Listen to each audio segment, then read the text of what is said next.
This video covers using Google Meet with Google Classroom.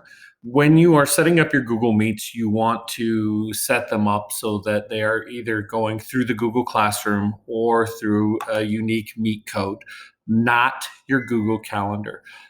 If you use Google Calendar to set up Google Meets with students, students can go back to calendar dates in the past and access Google Meets that you are not a part of.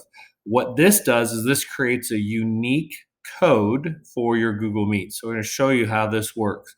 So using the Classroom, and in a previous video, you learned how to set up your Google Meet in Classroom. I'm going to click on this, and this is going to take me to my Google Meet. Now, when I'm in this Google Meet, and this Google Meet is getting started, so it's going to get everything set up for me. This is my unique class code so that my students can see this and join by this class code. So what I can do here now is I've got my class code, I've joined, I'm a part of the meeting. What that does is if I am not in this meeting, so if I end this meeting, students cannot join the meeting without me being there. Right? So they cannot go into it. So your students on the student side, they also see this link and they also see the link under the classwork tab. So either way, you can get to the Google Meet. But on the student side of it, if the teacher is not in that Google Meet, they cannot join the Google Meet. So that really protects your Google Meets from being able to have students use them without your presence, or creating Google Meets without you, or being a part of Google Meet that you're not a part of. So you definitely want to set them up that way for the Google Meets.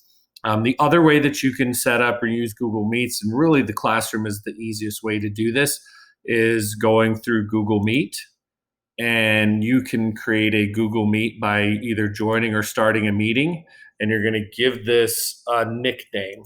And so we can give this one, and we'll call it office hours, right? And so that would be our meeting. So when I hit continue, what I want to do is give my students that meet to say office hours.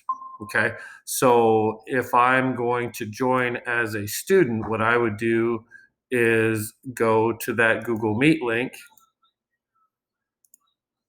and I would go back to it, and I would have to use that code. So if I do a join or start a meeting, this is where, as a student, they would type in that code of office hours, and you could use that same code over and over again for students to join. Again, that protects it so students can't be in a meeting without the teacher or the moderator present, so that you can get that. The downfall, what you do not want to do is go to your Google Calendar and create a Google meeting on your Google Calendar. Okay, I'll show you how that works.